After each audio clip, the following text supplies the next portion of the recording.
this is where it's at. Like, you will not find something more fulfilling than backcountry bow hunting in the high country for mule deer. Like, it's something you will not understand until you do it. But once you do, your life will be completely different. You are listening to the Run the Rack Outdoors podcast, where we take an all-in, leave no doubt approach to all things adventure hunting. From the big woods to the high country. How about that? Let's learn together as we discuss with our expert guests on what it takes to be successful in the backcountry. I'm your host, Weston Homa. Let's get into it. All right, everybody, and welcome back to another episode of the Run the Rack Outdoors podcast. This week, I got on Matt Tillotson. And if you guys aren't following Matt, you got to go check him out. Matt, and this is why I have this platform. I love to get guys on that just are consistent killers. Matt lays down some really big mule deer. You got to go check out his Instagram page, his YouTube page. He has a lot of great hunts on his YouTube channel. I remember seeing a video, seeing some posts about it. I think I was already following Matt, but Matt laid down a 196-inch velvet Wyoming high country mule deer this year. And he had a YouTube video put together for it. If you guys want to go check it out, it's 2025 Wyoming high country father-son archer mule deer hunt, giant 196 raw and reel. So that's the title of the YouTube video. You guys got to go check it out. Like I said, Matt is a killer, works incredibly hard. So we kind of like dive all into this video, and then I just pick Matt's brain on different parts of the hunt and get all into mule deer. And we talk about the passion we have for just hunting the high country. And Matt, yeah, he works incredibly hard. And I was really glad to connect with him. You know, it's going to be good too. Like when we basically had a whole podcast before the podcast, like we chopped it up for a good 15 or 20 minutes. And I was like, dude, I got to hit record. Like we were just getting all into it. I think we vibed pretty well, but yeah, really good episode here with Matt.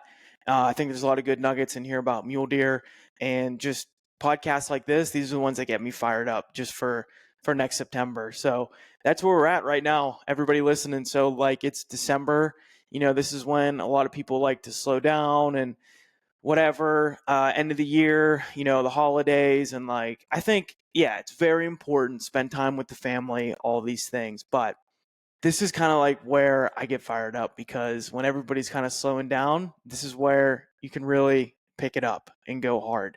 I really like the expression when things get easy, that's when you know to go hard. So that's where we're at right now. It's the end of the year. It's the winter arc, so to speak. But no, I think this time of year is really when a lot of animals hit the ground in September. You know, who in the winter is putting in the extra miles on the trail? Who in the winter is in the gym still consistently throwing weights around, getting those legs strong, getting the whole body strong, just getting ready for next fall? Who's spending the winter here e-scouting, looking at the applications, all these things. Like right now, you know, Idaho's non-resident tags are going on sale. January, end of January usually is when Wyoming elk application ends. So it's like, it's all coming quick again. So yeah, this is the time. Stay focused. Sure, spend time with the family. Christmas coming up, but you know, the grind never stops. So I'll leave it there.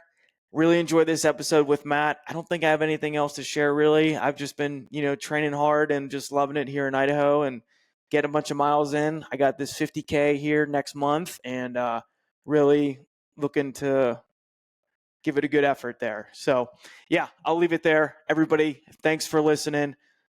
Hope you enjoy this one with Matt. Let's have a great week. Let's leave no doubt. Let's work as hard as we can, and let's run the rack. All right, I got to wrap this up and head into work. All right, everybody. See ya. Thanks for listening. Go Hunt has a single purpose: make it easier for hunters to get into the field. Hunting tags are only getting harder to obtain, and Go Hunt is a research platform helping navigate the ins and outs of drawing tags and researching hunts across the West. I've had a Go Hunt membership for years now, and I'm a big fan of the articles written on there by Brady and Trail. The content is next level stuff that has helped me a ton. From animal behavior to archery, they are sharing all the nuggets. I also love the hunt films on YouTube. They are extremely inspirational and they'll make you want to get out in the mountains ASAP. Check out the Go Hunt Gear Shop where they have everything you need for this coming hunting season. use the code RACK, that's RACK, for 10% off eligible items in the shop. And you can use the code RACK for $50 in-shop credit when you join as an insider. So sign up for a membership and immediately get $50 back toward hunting gear. Check it out. You won't regret it. I was like, oh, dude, I got to hit record because we were just chopping it up, talking about just the passion we have for hunting, for backcountry hunting, just constantly improving and getting better at it, and just how it just gives us this drive. And yeah, dude, I just love that conversation. So, Yeah, well, how you doing, man? Like, how's it going? it's Tell the good. people who you are, where you're at, and a little bit of an intro. Yeah, sure. So yeah, Matt Tillotson. I live in Western Wyoming. I grew up in Central Idaho and grew up hunting. You know, my dad took me when I was a real little kid. We hunted elk when I was real young, and I just kind of like got the bug of hunting. And um, yeah, so grew up doing it and went off to college. Kind of took a little break there and did. Got married, and you kind of like during that time you're trying to find like your hobbies. And for me, we didn't have a lot of money, so it was kind of like I had to be real careful. I didn't want to like uh I don't know, I didn't want to cut us short on things. And so yeah, like I didn't really do a ton of hunting there for a few years, but then once we got settled, man, it really took off, and I found a love and a passion for it. And yeah, it's been great, man. And so, I mean, I've been on other podcasts. I don't really know. I don't know what more I want to share other than like I do have a YouTube channel. I do have like Instagram and stuff. Even though I'm horrible at it, I try and put good content out there, but I'm not. I'm not as good as I wish I could be. So. Um, I just, working a full-time job. This is, I'm a blue collar guy, right? And so I'm out there fixing my truck. I was telling you about that earlier, right? Trying to fix the truck and balance life, go on some runs. And that's something that we both really enjoy. And, but yeah, man, I'm just a guy out there trying to hunt hard and have a good experience in the fall. So. Yeah, dude, I love all of that. And we're going to get into all of it. And I can't remember when I started following you, Matt, but if you guys haven't checked him out, some really great hunts on your YouTube channel. You got to give yourself Thanks, some man. more credit. So you know what? I think I started following you a little bit ago because I actually went back on your YouTube and I forgot. I watched one of your Idaho deer hunts, I think from like 2 years ago. And I was like, oh, Yeah. yeah, I remember this guy. And then I started like keeping up with you more recently. Heard you on Rockcast and heard you, and then saw you posting about your recent Wyoming 196 buck. Yeah. And Yeah. I did want to get into that hunt a little bit on this episode because that looked like an awesome hunt. It was a great buck. Oh I yeah. love Epic. how you, yeah, I love how you filmed it and put it all together too. You called it raw and real. And that's Yeah. what it was. Like when you're sitting there watching that and you get this huge velvet muley on the ground, it's just like here's So just fun. another dude who just works his ass off and gets after it. So I Yeah. love it. Well, thanks, man. I appreciate it. And it is raw. Like my films are geez, I mean, they could be so much better. But like every year I try and improve one thing, and during that hunt, my real goal is I just wanted to like share. So my dad was on the hunt with me, and we can dive a little more details into it, but just like 1,000 foot view or 10,000 foot view here. So that hunt meant a lot to me because he was able to go with me, and he's in his 60s now, and that was a place that he hunted when he very first came to hunt Wyoming. And so it was more than anything, it was a great memory to have with him. But then we ended up killing this giant buck, right? And so it was like it just was the best of both worlds. Like I was out there with my dad, we were busting butt. He was out grinding, he's this older guy but in good shape, but just grinding on the mountains, and we ended up killing that big buck, and it was a great experience. Awesome, dude. And even before we dive into it, one other thing I talked about, and then I kind of want to walk through that film a little bit. People can go watch it.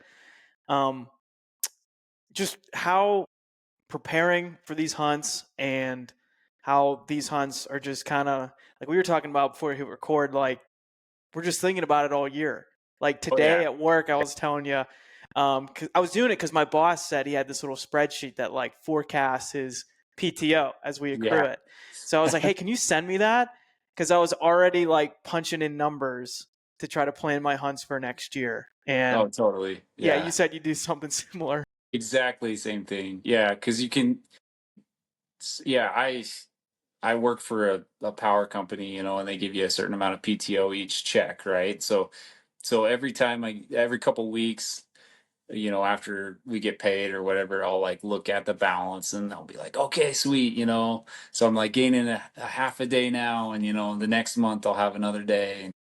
So it's like throughout the whole year, I'm just kind of planning for that hunt. I'm excited for what's to come. And the cool part about my situation is that I have like guaranteed tags every year, no matter what, because of my situation with residency. And I like to hunt low point units because you can really find big deer everywhere. And if you wait 13, 14 years to hunt a big mule deer in a good unit, that's great, but you may not have the skills to be able to put it down, right? You may not have the skills because you just haven't done it enough to get that thing killed. And so it's real important, or at least for me, I love hunting more general season units and units that I can hunt every single year so that I can gain those skills to the kill sequence is super important. And so if you can, I don't know, I love doing that. And so I guess where I'm going with this is, as far as PTO goes, is I can kind of like um even predict where I'm going to be at and how many days I might need to be able to get it done there. And so like I can say, in this coming 2026 season, if I had 14 days, I think I could get it done in all three states that I'm going to head to. So, but yeah, that I think about it all the time. It drives my wife crazy. So, Yeah, I can but definitely relate. And I think that's such a good point, what you said too, hunting like 1, 2 point general tags. If you're a resident, I can't tell you how excited I am now that I'm living in Idaho to be yeah, guaranteed my elk tag for like $30 you're versus gonna like love it. 800. Like, I You're gonna can't, love it, man. yeah, I'm so excited.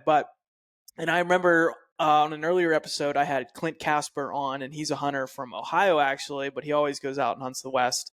And I clipped it and it got a little bit of traction, and that's what he was talking about. And he said like, man, he talks to some guys and he's like, if you're waiting like 9, 10, 11 years to hunt mule deer with a bow, that high country mule deer hunt, dude, that's one, like outside of sheep and stuff, like that's one of the hardest hunts in my opinion in the lower 48. And if you're waiting that long to then have your opportunity to go chase your 200, but that's your first time, even Clint was like, I don't think you're doing it right, man.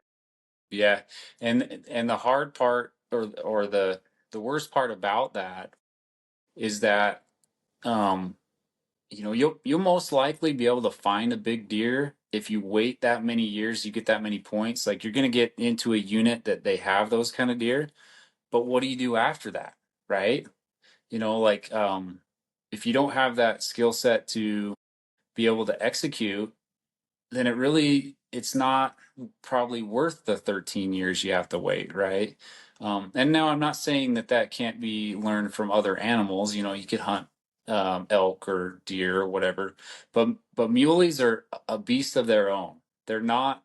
They're there's something special about them. And if anybody out, you included, that it's a different experience killing a big mule deer, especially in the high country and especially with a bow and any other animal even I can think of, and including sheep, to tell you the truth. I've been in the high country where sheep are lower than these big high mule deer, in these big basins. Oh, wow. Yeah. So it's just, you just have to grind, and I don't know. You just kind of have to set yourself up. Not everybody loves the high country, but that's something that I really, really enjoy. But you gotta do a lot of things. There's like, we as we were talking earlier, we both share the passion of running, and I didn't always have that really, but I found a love for it because it's something that you can gain mental strength off of, as well as keep a physical, you can have a good physical fitness there for sure. Yeah, and definitely want to get into that too, because we were texting earlier, and you were like, "I'm gonna go get my run in, work on my truck, and then I'll be ready." And Yeah. I was like, "Sweet, dude, I'm getting off work. I'm gonna go get my run in, and I'll be ready to roll." And yeah, so have you? So was running something that came, as you're preparing for hunts, and then stuck with it, or was it something you kind of were doing first, and you're like, "Oh, maybe I'm gonna kind of leverage this and keep it up," or where did that Yeah. kind of come from? What's that look like? So actually, I didn't. So my wife and I signed up for a race this summer. Okay, so this is a fairly recent thing. Before then, to stay in shape for hunting, I'd go hike or go to the gym or lift weights, and I'm kind of pretty skinny, like small guy, which it's just fine, whatever. I don't care. You're built for the mountains, Uh, dude. yeah, built for the mountains. I love it. Yeah, but so, but yeah, we signed up for this race, and I just like I'm not a guy to like show up to something unprepared, right? And so we signed up in like January, and I just started running then. There was 2 feet of snow, and there was a few trails that I could take off on, and so I just started running. I run 2-3 miles and work my way up to 5 or 10. And what I found, I was trying to prepare for the race, but what I found was is that my ability to travel country, especially in the mountains, like exponentially increased, right? And like my cardio, everything that I was hoping for in a hunt, like physical preparedness, was found with running. And so, I mean, and we did the race. We did awesome.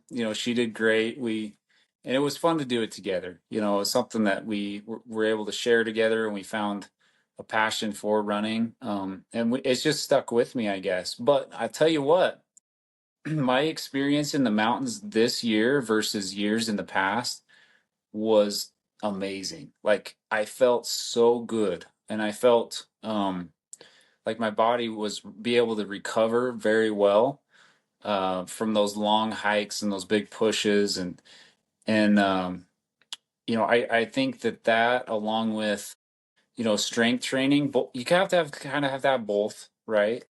But those two things can really give you an edge on in the hunting world. Now, I wouldn't say that edge is more important than like animal intuition or a lot of those kind of things, but it really does help. And yeah, I found a great love and passion for it for sure. But I'm not like you though. Like I'm not running 20 miles a day, which I'm very impressed with. That's very cool. So No, I just I drank the Kool-Aid, and then now it's like, oh, this is my life now. yeah, this But is no, this is what I do. oh yeah, whoops. Yeah. No, Thank I love what you're doing, dude. No, what you say you're doing is great. I actually love that you got to share that with her too, like and bond over that. Like, how great is Yeah. that? Oh, Some super cool. couples go to the bar, Yeah, but you right, guys did right. a race. Like that's the most important thing, I think. That's great. But Yeah. I found Yeah. it too, man. when I started hunting the West. And for people listening, if maybe you just click play because you saw Matt and you haven't listened to my platform yet, I moved here to Idaho from Pennsylvania this year, hunting the West every year the last like 4 or 5 years, and eventually said screw it and I'm moving west, and Like, I I'm gonna love it. do I it. feel like I'm in my element. Yeah. So and then Yeah. running's kind of my thing. It's kind of started when I was started to want to Western hunt. Just like a lot of people, I saw this guy Cam Haines, and I'm like, oh, I think he's got something figured out with Oh like yeah. running and hunting, and then Yep. just been a big inspiration. And but I will agree 100% because I feel like I see a lot of people on social media that like just talk about their exercise when it comes to hunting. I will never say. I wish I saw more people like scouting. I wish that was Oh like a yeah. trend. Like, Yeah. I want people to learn their animal, spend as much time in the mountains for sure. But that smaller piece of the pie, like if we're looking at like things that make up a successful Western mountain hunt, I think that smaller piece, physical fitness, definitely isn't the smallest piece. But I think if we're looking at that, I, I think running's helped me a ton. I think Oh yeah. it gives me a mental confidence, like we talked about before. Brian Barney, how he talks about shrinking mountains. Oh Like yeah. when I know I have to do a 3, 4, 5 mile hike, up over a ridge and whatever, and like you can trick yourself because it's still hard, like Right. but But you you're can like, trick I did 10 miles yesterday, right? So right. you're like, oh, this is not bad, right? Yeah. And it Yeah, gives totally. you, and that's all you need sometimes is just that push to start. And then like you're halfway through the hike and you're like, oh, this is so, I'm dying. But like Oh yeah. you're halfway there and you might as well finish it. But it gives you that confidence to get moving and get going. And then I really think too, I mean, you look at what really makes up your VO2 max.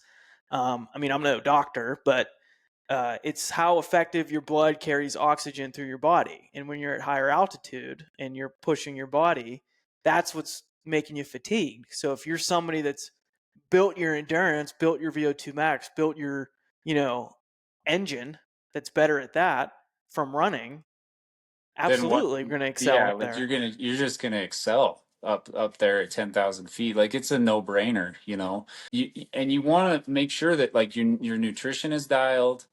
Um, and you know your body type. Like we were talking, right? Built for the mountains, right? Skinny guy, right?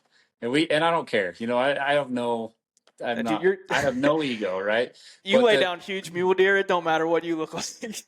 but like it's just one of those things that like guys will sometimes they don't understand that like everybody is so different when it comes to water, when it comes to food, and when it comes to just your physical abilities to travel country when you're hunting, right? And so a guy like me will I need water. That's what I need. That's all I will need to tell you the truth.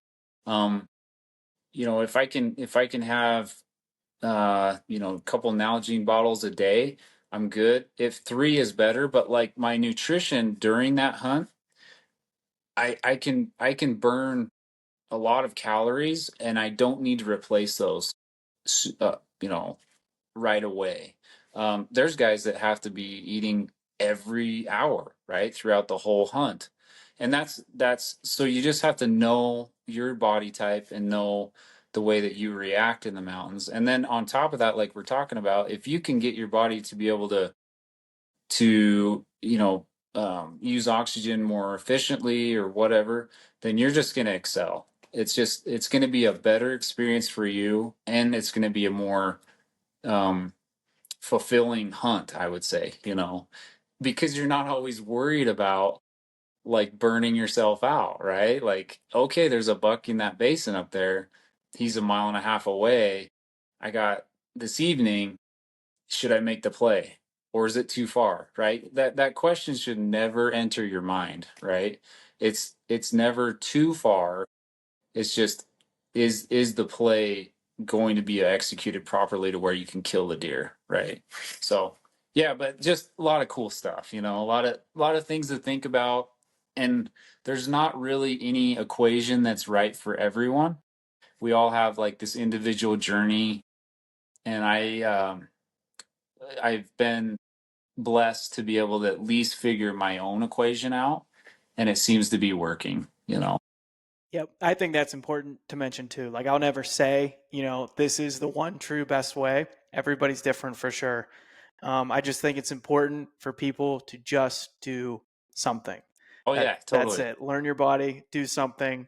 But that's kind of how I got to play on words though. Run the rack. Yeah, So it's awesome, dude. run. I love it. Yeah, Yeah, came to that's me one great. day at the gym.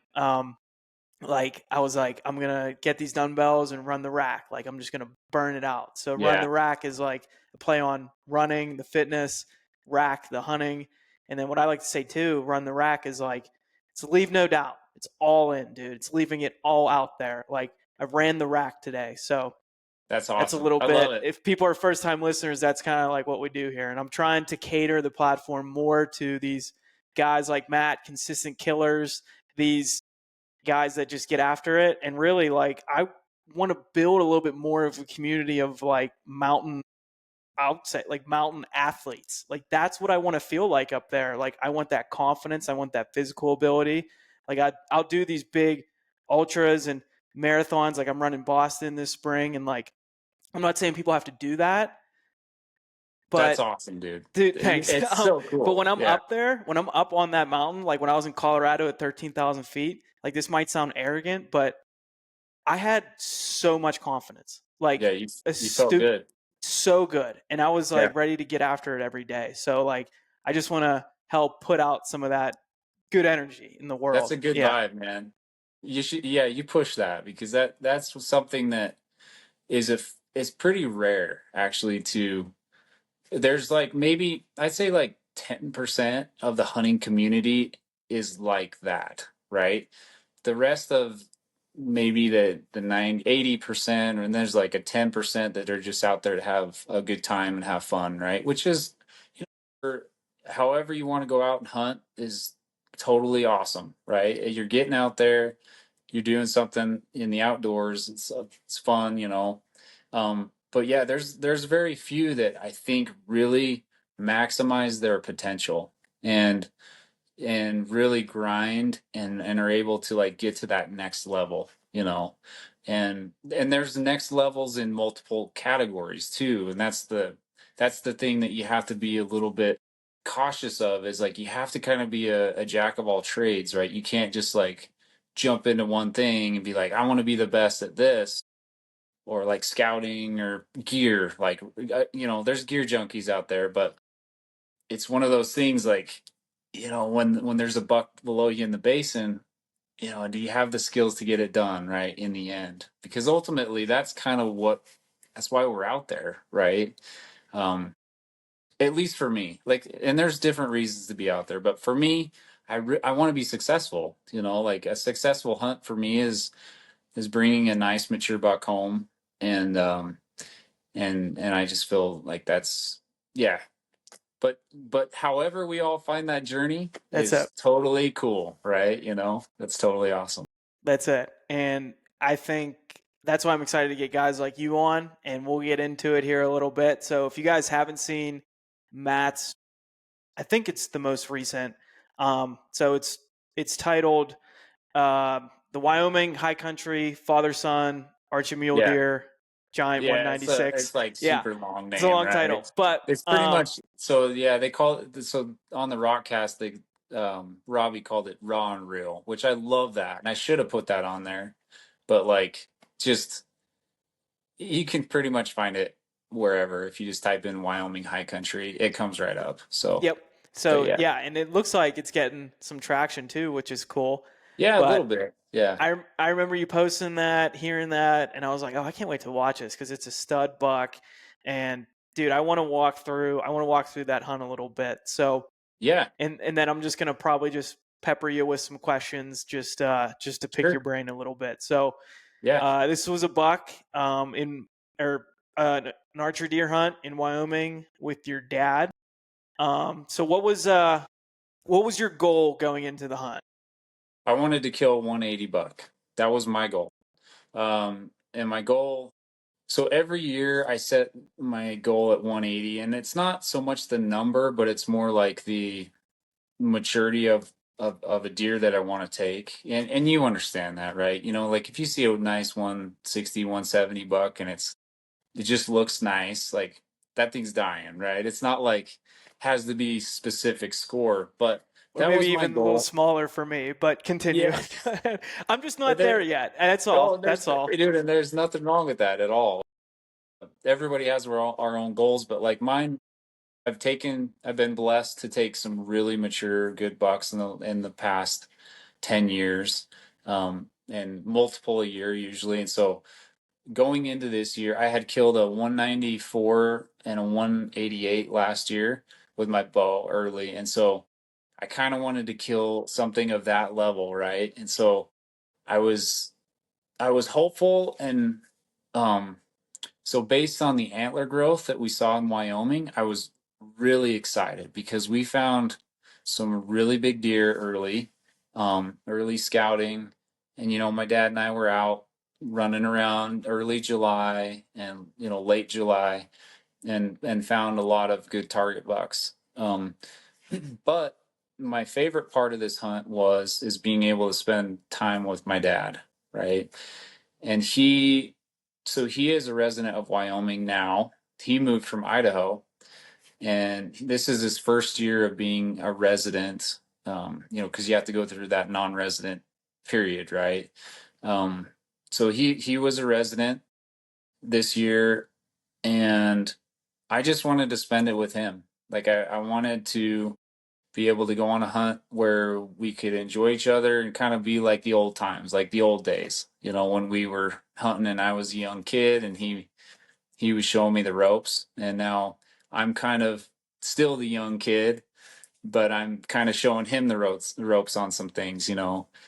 Uh, so we went back. Do you want me to just jump into it a little Yeah, bit keep or what? going, man. Yeah. You took horses in, right?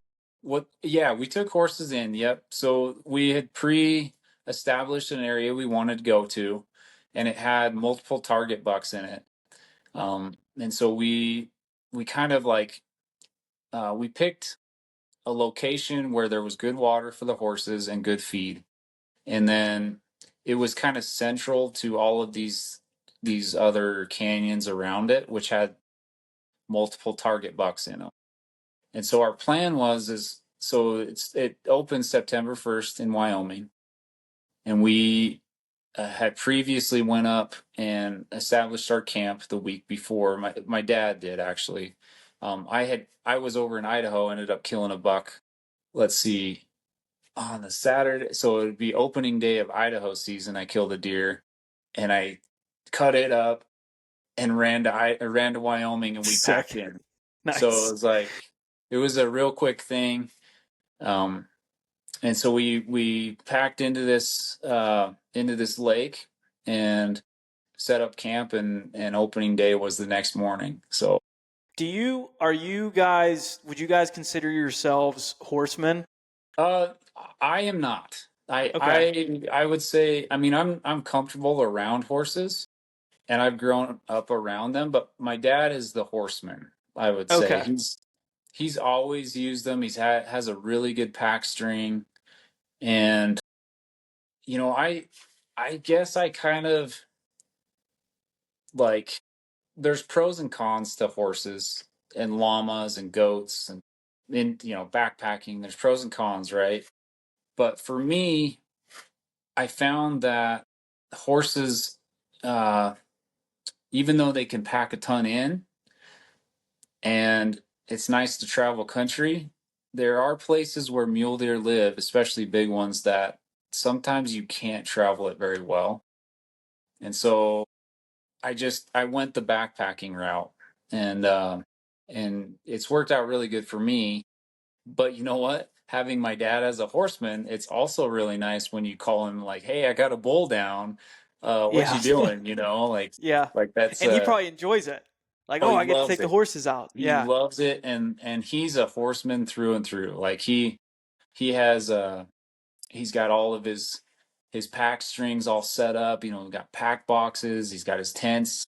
Just he's just in a real good position to make a real comfortable camp, and that's what we did. Yeah, we set up this killer camp. I mean, next to this lake, we got cots, and he's got camp chairs. He's got food that we could stay there for a month. He's Nice. he's pulling like Chips Ahoy cookies out and like Yeah, yogurts, and I'm like, dude, I got these backpacking meals, and he's like pulling stuff out and sitting back. that's So nice. I just wanted to ask about the horses because, gosh, it looks like the most badass thing ever. Like, oh, taking dude, horses up on an archery hunt in the high country. But I don't know. I've heard like, if you're a horseman, have the skill, like, it's not kind of no big deal. Like you're used to everything, you know what to do. Makes a little sense. But I just know there can be cons to horses yeah, yeah, versus and the high even versus country, like packing in llamas or whatever. But what do you think there? yeah. Well, so horses need water, and a lot of the high country doesn't have water early. That's why we went to a lake, because we knew there was water there.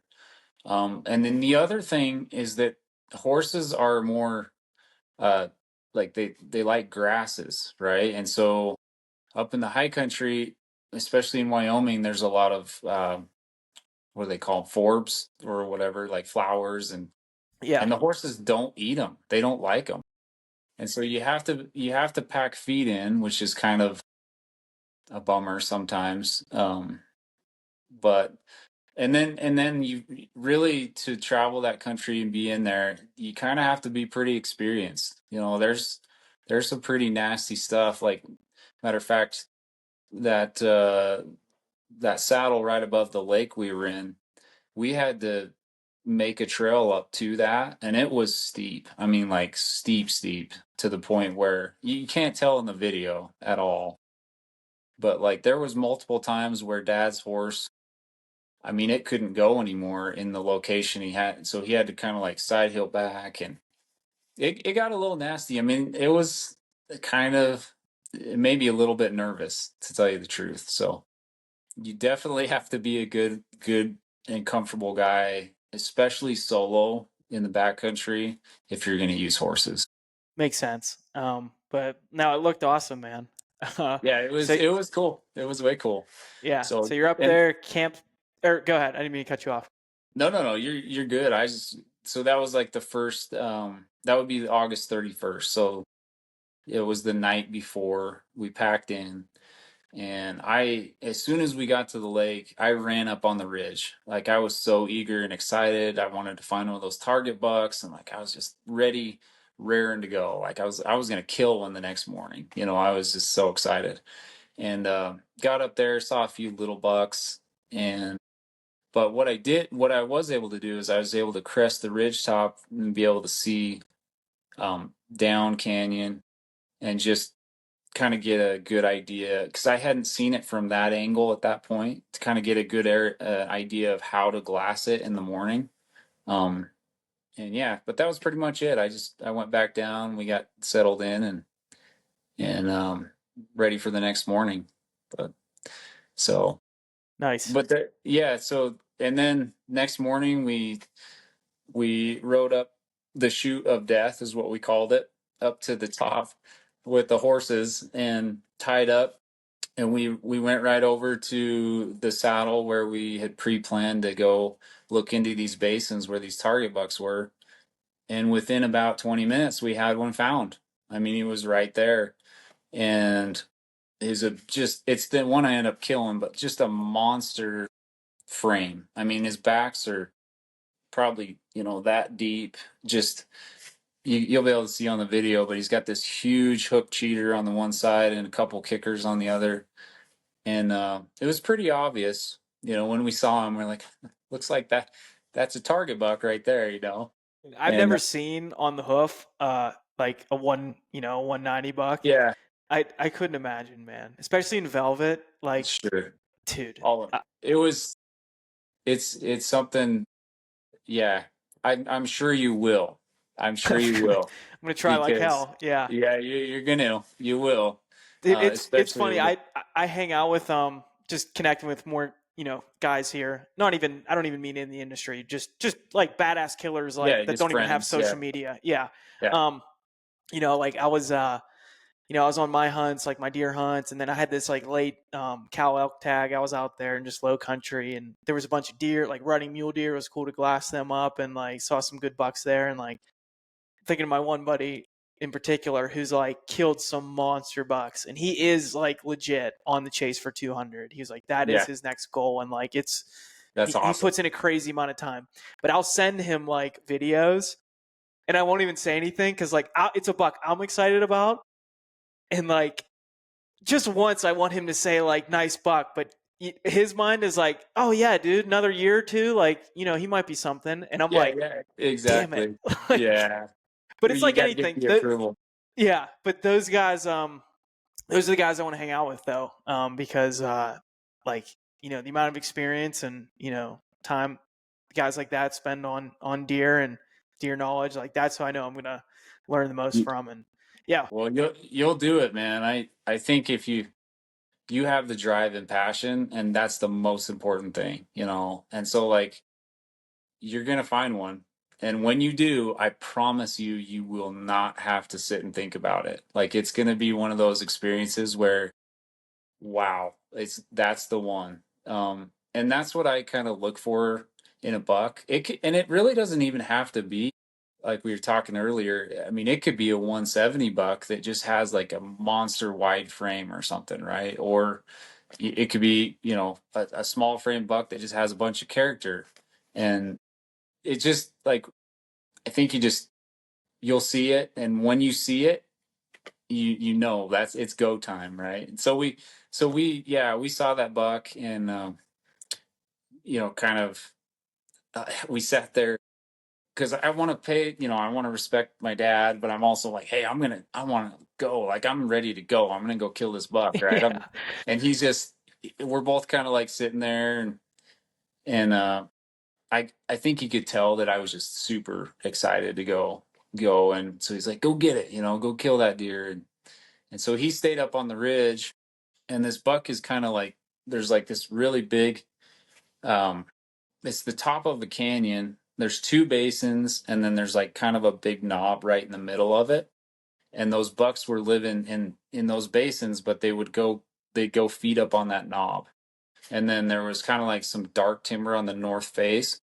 and so they would roll around it, they'd feed on the south side, and then there was some water down in that draw, and so they'd go water, every few days or whatever, but then they'd work their way up into that dark timber on the north face of that knob. So then that's exactly what he did that morning. They fed around that knob and went right in that dark timber, and so, and we watched them.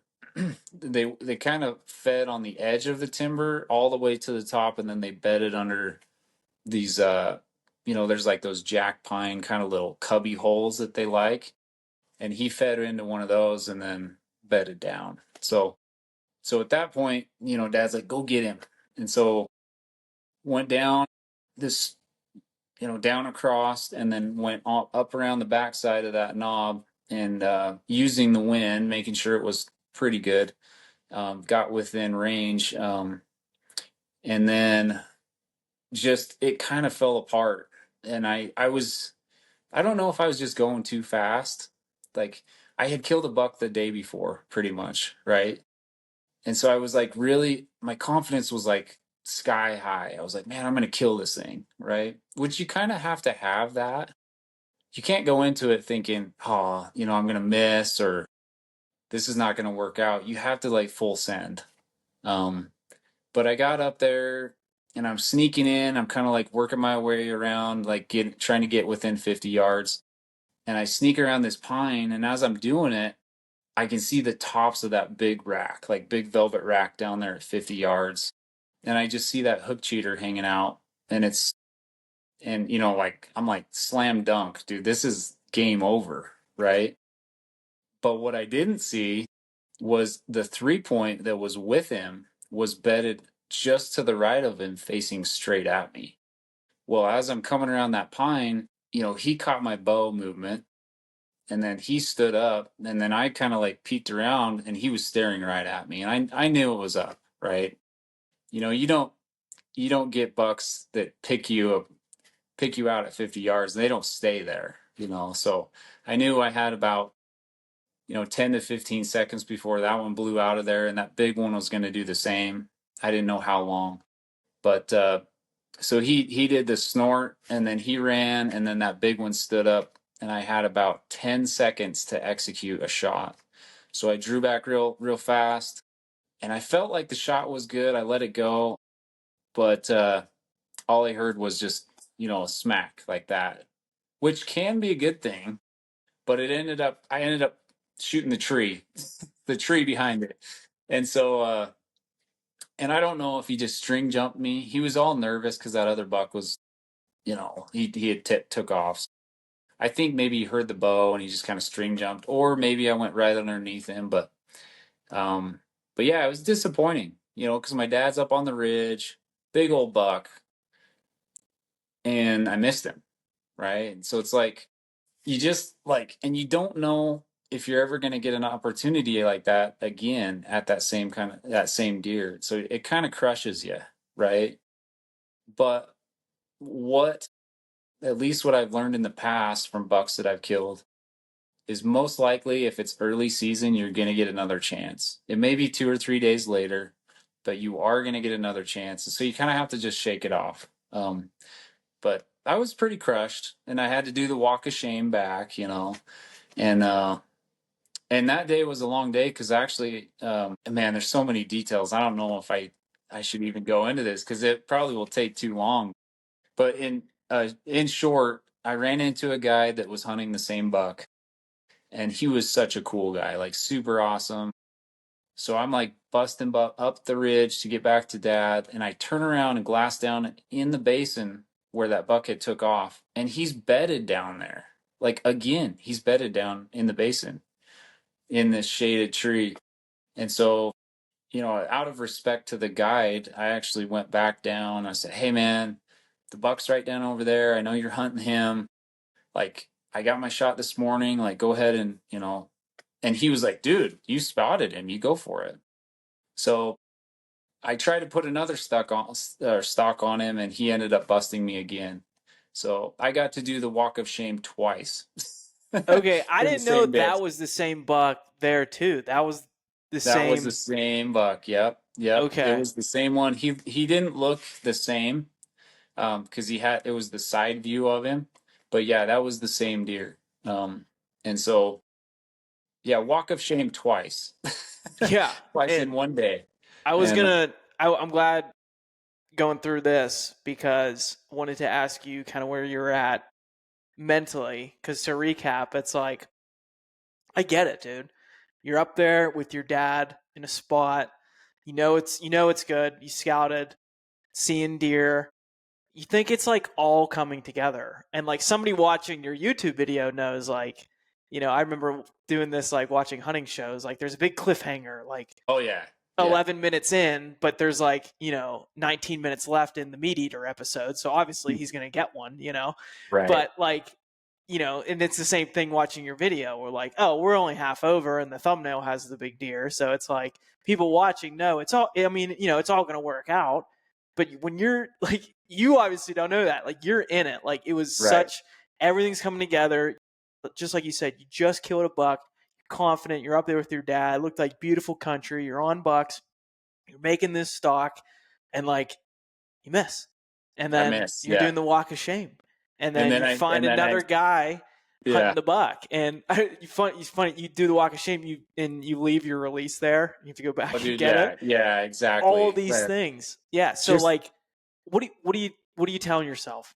so well, you know what? I think the point that was my lowest is when I was on the second walk of shame back, and I had one of those life. I was dying of thirst, and like we talked about earlier, right? I need water. Like that's my one, I guess, crutch. And I was just dying of thirst. And there was this little pond, and it was where those bucks were watering. Well, I take my life straw out because anyways, I just pack one of those around. And I don't know if you've ever used one, but you're going to pass out by the time you get a drop of water. I'll I've tell you tried a that. bunch, like just to Like, tinker, but I've not bought that because I've always thought that. I was like, I'm going to yeah, pass yeah. out when I want to suck through this thing. Yeah, and it does work good. It's just man, like you're not going to get enough water, I would say, for the work you're going to have to put in. But I'm like sucking through this life straw, and I'm thinking to myself, like what I'm processing what happened, and all of these thoughts, right?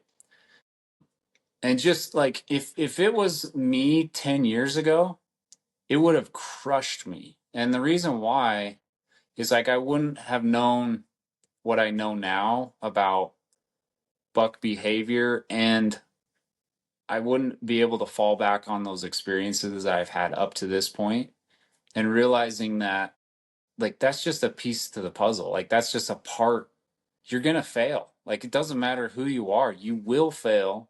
And when you do, it kind of depends on how you react to failure, is how successful you end up being, right? So I'm like processing it. I'm like trying to suck through this straw. I can't get a drop of water. I'm like starting to get frustrated, right? And then I look down in the bottom of this little pool, and there's like these worms, like little worms, like all over the place. And I don't know what they were, but it was like, I'm not drinking this stuff. And that was like the straw that almost broke my back. I'm like, okay.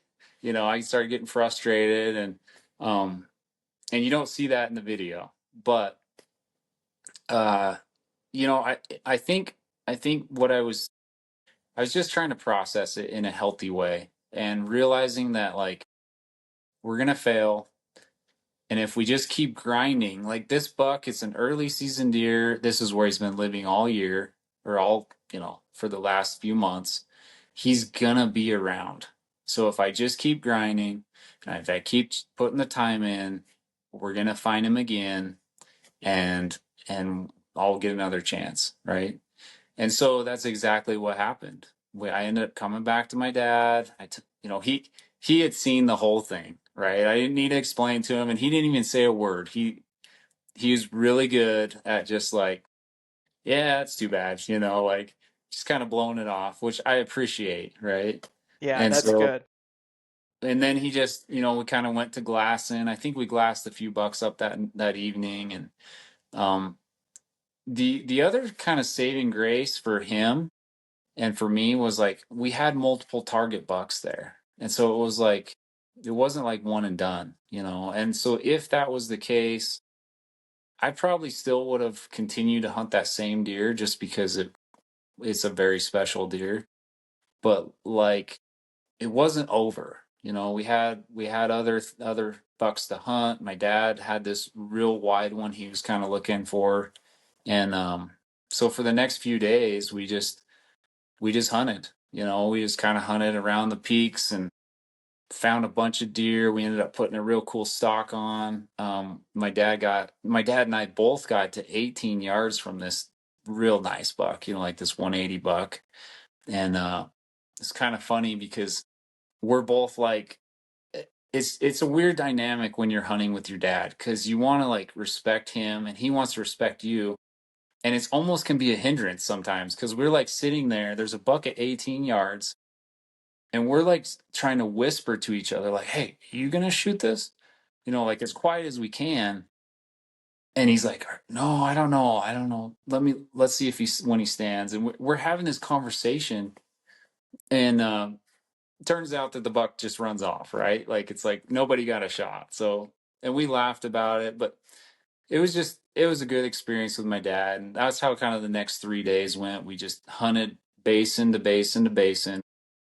We found that big wide one that my dad was kind of after, and he didn't put himself in a good spot, and so yeah, that's kind of how it played out. We just knew that at some point the target bucks are going to show up. That big hook cheater buck was going to show up at some point again. You know, Yeah. And I like how, you're there with your dad. I can tell by the way like you're telling the story and everything too. It's like you're still just there taking it all in with your dad. So I'm sure that kind of like alleviated a little bit the pain. of the pain, the Oh stress a yeah, little bit to where, yeah. sometimes if you're solo, it's just like you can get so frustrated.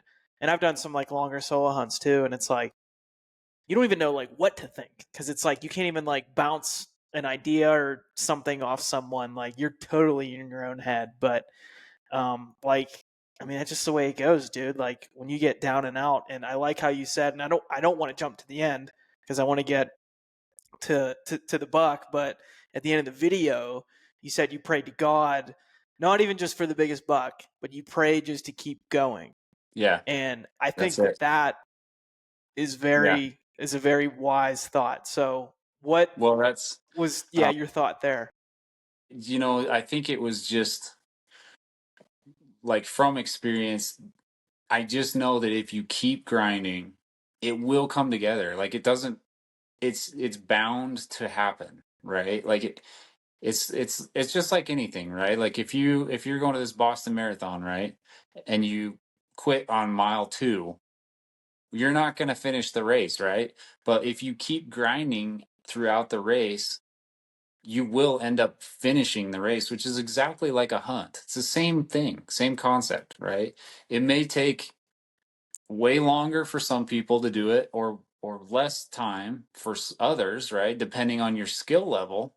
If you're running, I don't know, 6 7 minute mile, you're gonna get it done fast, right? But if you're running a 12-minute mile like me, right, or 18, right, or whatever, just kidding, but it's gonna take you longer, and it's the same concept on hunting. And so I think that's what my thought process was, is like, just give me strength to keep going, right? And I also was with my dad. He's 60 and he's up there grinding, and it was just like, if we could just keep it together long enough to be able to execute on a buck, and that wouldn't have been the only success I would have found on that hunt, because being with him was, and having an adventure, is a success in itself. But if we could just keep going until we end up killing a buck, that's kind of what my mindset was. Yeah, And and it it it was hard, to tell you the truth. Like, it wasn't easy. I mean, we're hiking around 10,000 foot peaks, covering lots of elevation, and just like dude, the heat and the sun when you're up that high, and you probably experience this, but like, it will drain you, you know. Even just sitting there, glassing or whatever, it can drain you of almost all energy, just from like the radiation, just the sun, on you. Um, and obviously, try and get in the shade or whatever, uh, but yeah, it wasn't easy. And there was times where I was kind of burned out on some things, and we had to take it easy. I mean, we'd always keep grinding, but like, you have to be smart. You can't just like full bore the whole time, because you'll burn yourself out real fast.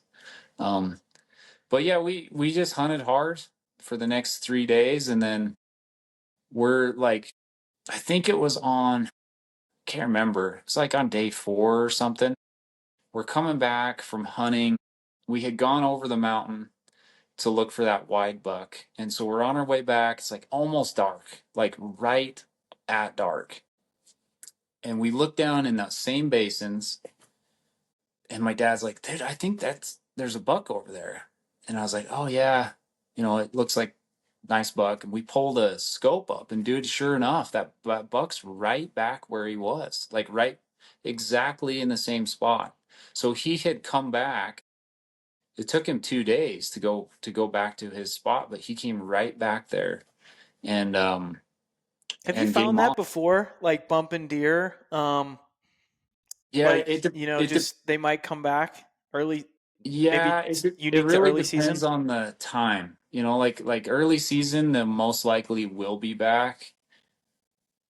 October is hard, because they're not in their summer modes anymore, and they don't have the velvet, so it's like they're not as predictable. So, but then in November, it's like no way, right? They are rutting, they're kind of like, they're traveling country, checking does, and unless they have a doe herd, or a little group that's in a specific area, there's no guarantee that they'll still be there. So, but yeah, I have experienced that. If you keep looking in the same spots, generally they come back, or they're within a radius of where they were at, and they live in that spot for a reason, right?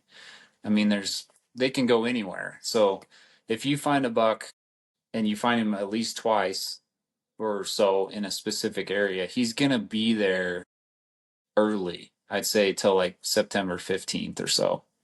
So just something to consider, I Yeah, guess, in the future for for next sure. year when you kill that monster deer, you Yeah, know. right, right, So for sure. yeah, No, because that can get in your head. When you bump a deer, it's like you're done. Especially like where I come from as a eastern whitetail hunter, and I didn't hunt like you know over crop and like farm right. ag land. Like I hunted public land, like big woods. If you bump a deer hard, I mean, sometimes it's worth if you have and maybe it's similar with mule deer now that I'm thinking about it. If you have like all those pieces of like thick bedding, feed, all these things, um, maybe it's worth like coming back to there, but Yeah, they really could be like gone. yeah, you really do have the feeling of like kind of done here. Yeah. But And with it actually, it depends on who, like, this sounds weird, but like, it really depends on what bucks they're with. Okay. Like, if it's a big group of deer, they don't, like, I don't know how to explain this really, but like, if it's a solo buck and you bump it and it sees you and it smells you, like it's like the worst kind of like a spooking. hard bump, yeah, Yeah, hard bump. Like he sees you, he smells you, like you shoot at it, miss or something, and it knows it's not going to be back for a long time if it does come back. Okay. Now, if it has multiple bucks, I don't know if they just feel more comfortable, even if they get bumped or something. There's a really good chance that they're going to show back up in those areas for some reason, and it has to have the same, like you're talking about, all of those variables for them to want to be back there, because these mule deer are like, they're making these rounds, right? So they don't always like stay in the exact same bowl, the exact same area. They're kind of like traveling from one basin to another, or one burn to another, or kind of like going to water. And so it depends on where you find them. It can be a really big factor on like if they're going to actually end up back in that spot again, right?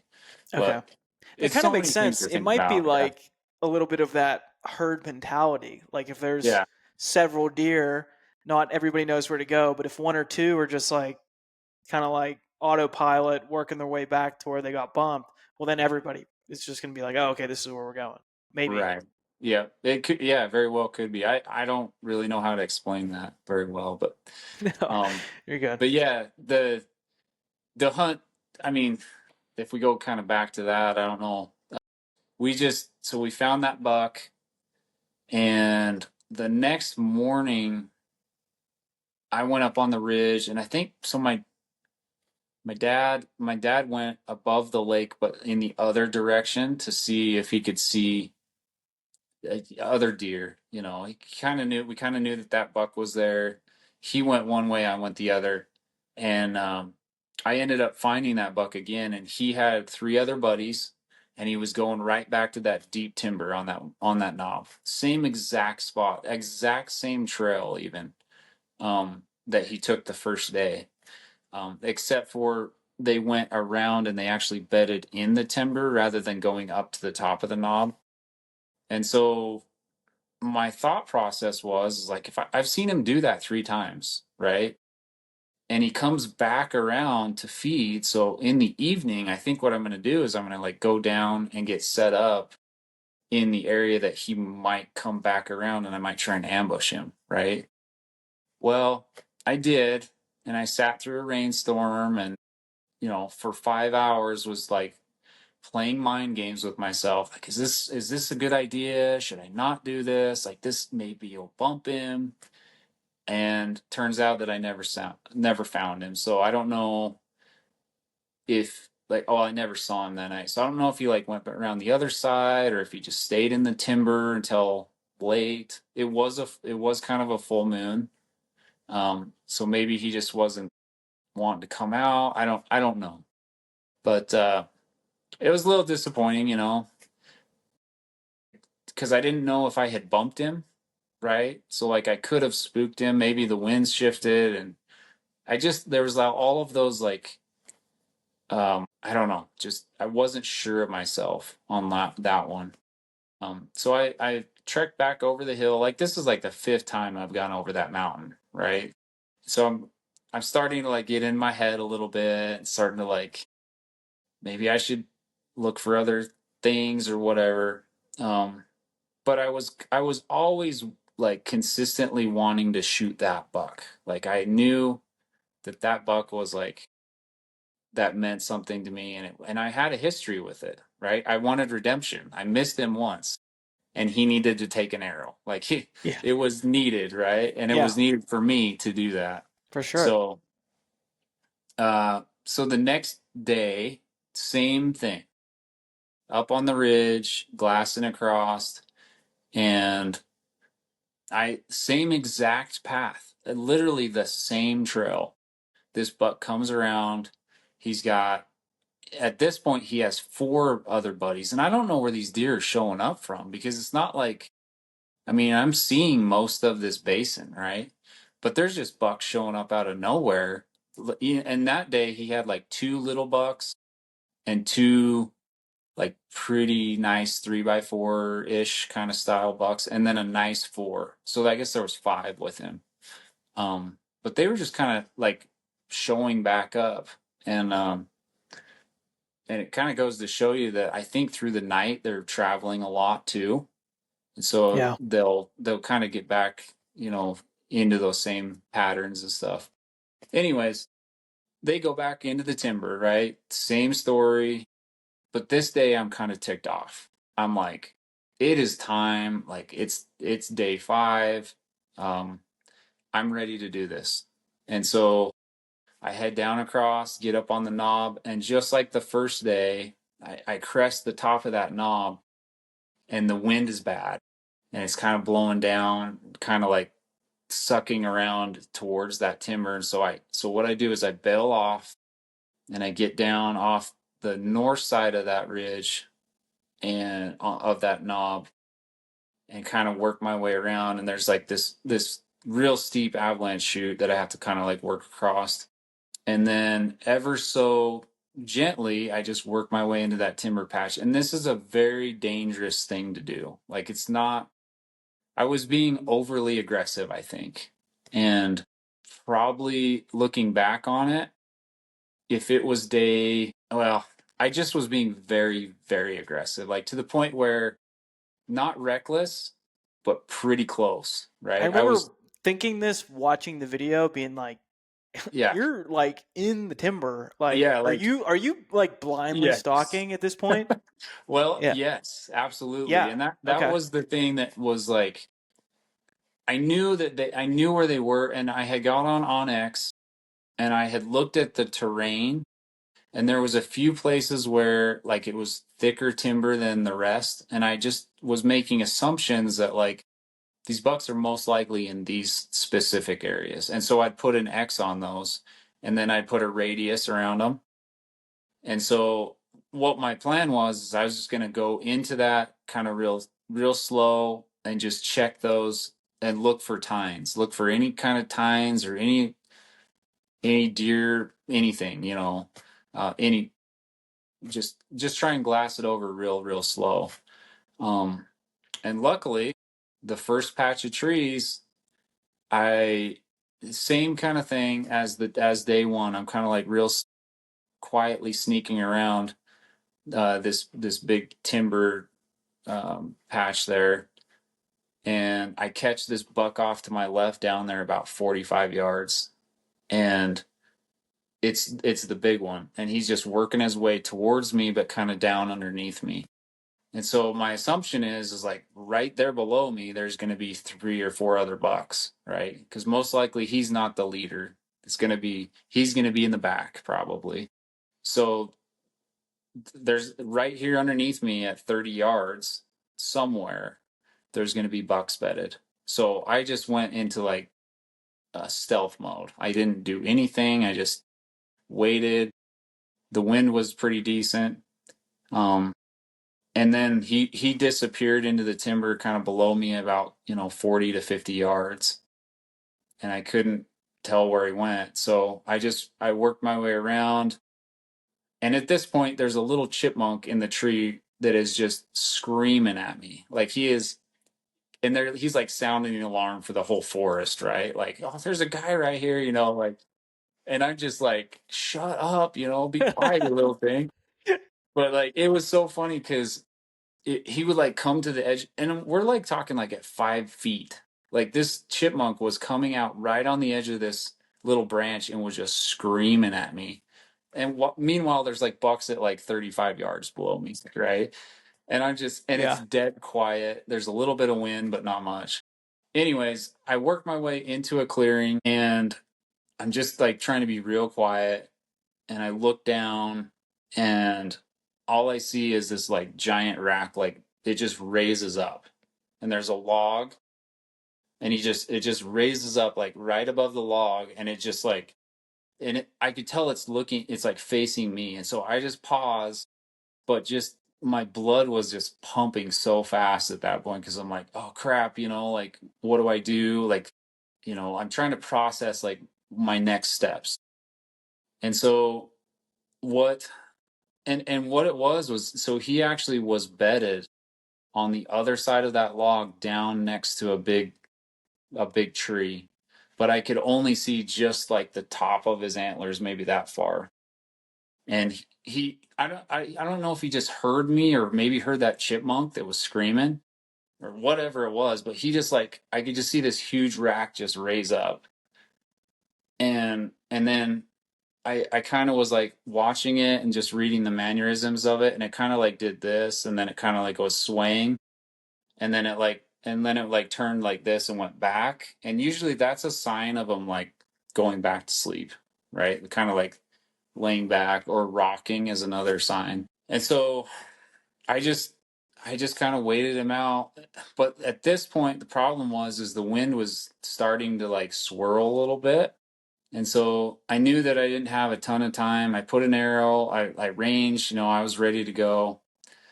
And I was kind of kneeled down a little bit.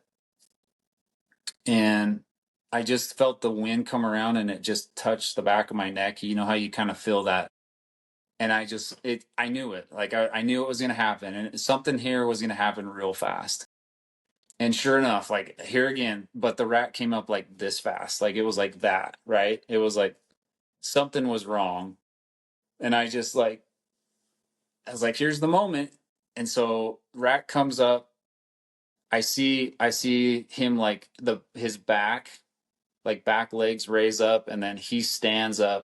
And I couldn't see his vitals, but I could see the top of his back. And so I drew, and as you become a better archer or whatever, you realize that like the arc of your arrow can clear things, right? It's not a straight shot. And so based on where the bush was in front of me at like 25-ish yards, I knew that like that arrow's going to go right over. If I just place that pin through the bush on his vitals and let it go, it's just going to clear that bush, right? And that's what I did. I let it go, and arrow went flying, and the buck just jumped just like he did first day. Like he was aware of me, he heard the bow and just took off. And anyways, I kind of like it just wrenched my gut right then. I'm like, you got to be kidding me. This is the third time, and if he string jumped my arrow and I didn't get him this time, like I'm gonna lose my crap right here on the mountain, right? And so, anyways, and then you can see in the video, but I go walking down there, my arrow's stuck in the ground straight up and down, and I don't know how it did that. If it went through the deer and then maybe it hit a branch and just tumbled and went straight in the ground or something. But I was going to it's ask you, what broadhead were you using, a fixed or a mechanical? so I'm using a Grim Reaper 3 blade. It's the Okay. mechanical version, Okay. and I've had super good success with that. Like I've never had a buck that I've hit actually get away. And I've actually made a few shots that I wasn't super proud of, and it's created a big enough wound that I was able to get another arrow in him. So I've been really happy with it. But yeah, Sure. arrow goes flying. I go down there, and my emotions on the way down were just like, it's just like this rush of like, it's excitement because like you got a shot off, but it's like you don't want to see what, like you don't want to know, you just don't not want to know what happened, to tell you the truth, because you don't want to be disappointed, right? Yeah. And walk down there, arrows all bloody, and at that moment, it was like I prayed earlier to keep going, and it went from like the keep going prayer to just prayer of gratitude, right? Just like all these days, all of this grinding, all of this preparation, all of this time scouting, every day running, all came down to this one moment. And I'm sitting on the mountain, my dad's up on the ridge, and I just like took it all in. And I'm look out in front of me, and there's this like beautiful mountain scene. Um, and just, it was kind of emotional. And like, I don't show that on the film because I don't want to be like, it's kind of a special moment, right? It's not something that I feel I should share with everyone, but you get a little glimpse of it. Um, and the blood trail was pretty easy to follow. I was spraying out both sides, just um, and I go walking down there, and he's all piled up, and I get him all propped up, and I send a message to my dad, and he's actually at this point he goes back to camp because it's midday. He didn't know that I had killed the buck because I went silent for 3 hours, right? And so he had no clue. But he went back, and I sent him a message, and he's like, "I'll be there. I'm coming for pictures." And he's over the mountain. 2,000 feet up and 2,000 feet down. I'm thinking it's going to take him 5 hours to get there. It's going to be dark. Well, like an hour and a half later, he shows up. He's right there. Yeah. So he must have really pushed it. But it was a cool time to share with my dad. We got him all cut up and packed him up over the hill. And my favorite part of this whole thing was when we hit the ridge top Dude, again. yes. Um, And you have that just on the pack, like you're packing out and you're up on the yeah, ridge. I feel like I know like the scene you're talking about. yeah, I watched that and verbally like out loud. Like I was watching it just by myself, but still verbally out loud was like, damn, yeah. that's it right there. It's Yeah. just it was a once in a lifetime experience to share that with my dad. I was able to call my wife. We got service up on top, and be able to pack that ridge down, or pack the buck down the ridge that we had been to 5 or 6 times in that last week. And that's the same ridge we glassed in from the first day. And it just was kind of like reassuring that if you keep going, if you just keep grinding, at some point it will come together. And I truly believe that. Like, I have no doubt that if hunters out there, individuals, and if you just keep going and you have the passion, it's going to come together. So that's why I know that you're going to kill a giant, because you got the passion, man. Like, and and it can be, your giant might be different than my giant, but your giant's going to continue to be a bigger giant every year because you're going to find that confidence and whatever. But I think it's awesome, and it was a great hunt, and I really did enjoy it for sure. But Yeah, that's awesome. And I just love the message there of like, you know, just yeah, praying to God. I don't need the biggest buck, but I just want the strength to keep going. Because like, dude, whatever we're doing, right?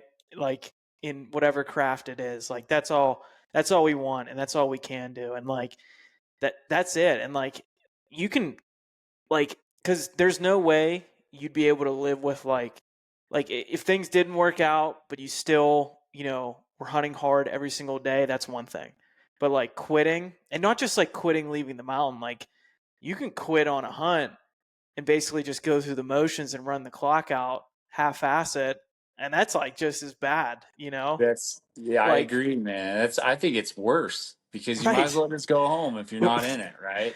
There's a Yeah. lot of things you could be doing at home Yeah. that, you know, but dude, you're spot on. I think you've got I really do appreciate you. And you know what's crazy? You're the only one that's got this story out of me yet because I don't like talking about myself much, but I just you did it. Whatever you did, you got it out of me because I like these little details that I'm sharing.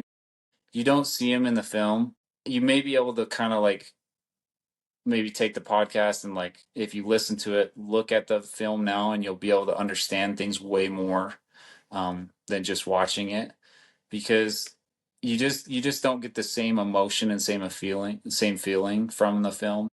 No, I really appreciate you letting me be on the podcast, and we should do this again.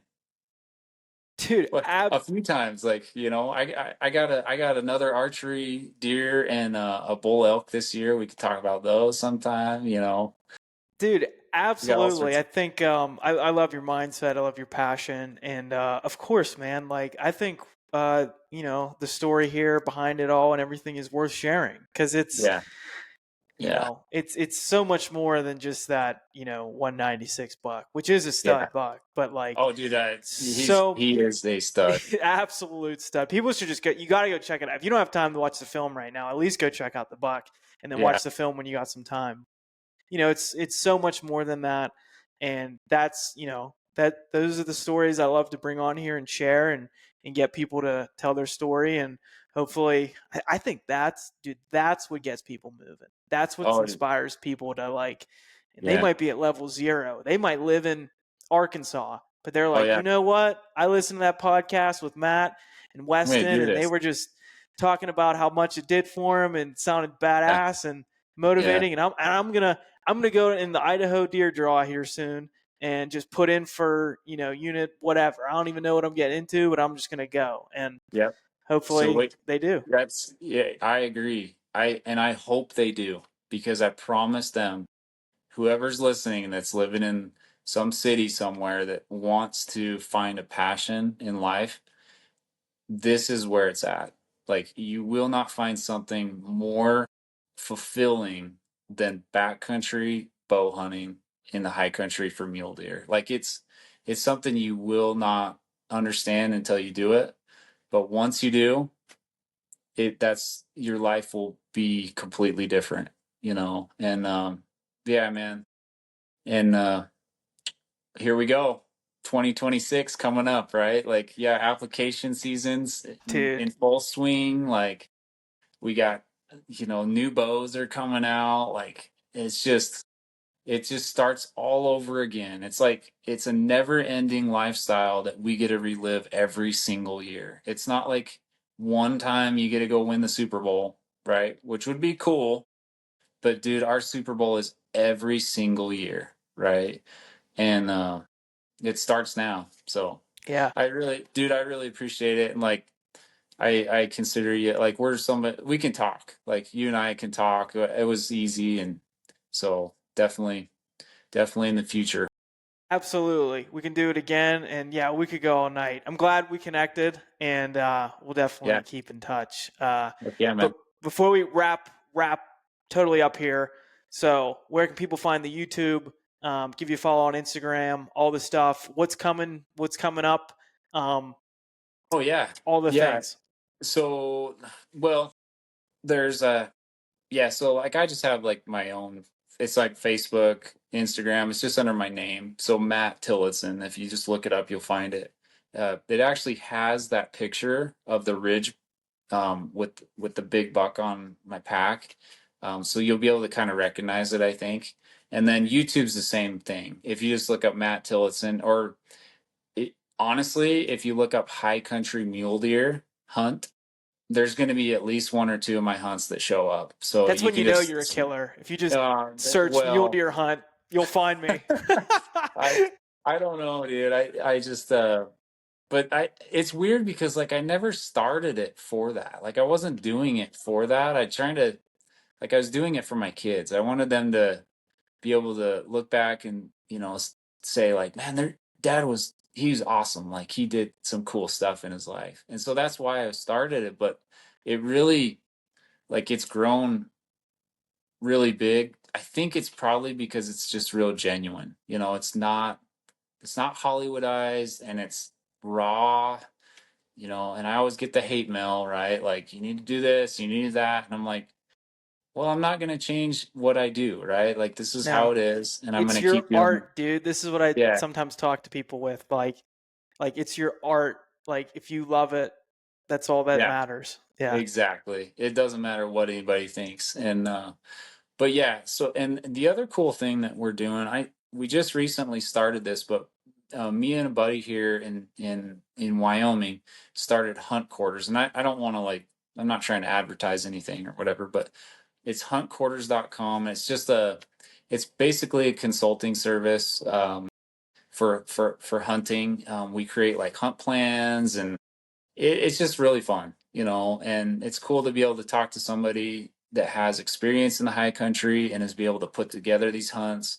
You know, maybe you've never done a hunt in your life and you just want to, like, you know, where do I even start? You know, like December 5th is our application start for Idaho. You know, how do we do this, whatever. And so that's another piece of the puzzle that we kind of started this last year. And um but yeah, and then yeah, for 2026, you're going to see an Idaho backcountry hunt that's going to be epic. And I know I'm going to do it because it's a general tag, and it's 100% going to get it. Wyoming is going to be amazing. I'm so stoked. Like, I have this hunt planned, and it's going to be like this backcountry epic hike, just the wildest adventure. And if I kill a buck on it, great.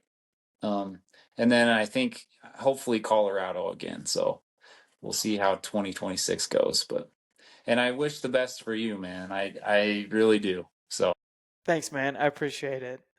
Stoked to keep following you and keeping in touch. Everybody listening, go give Matt a follow. Awesome stuff. So, thanks, all man. right, dude. Yeah, we'll wrap it up. Everybody, thanks for listening, and we will catch you on the next one. See ya. Hey, if you liked that episode, please share it with a friend, share it on your story, and give the podcast a rating and a review on wherever you listen. For more of this type of content, you can head over to the YouTube channel and follow along on all the social platforms. Really appreciate it. See you on the mountain.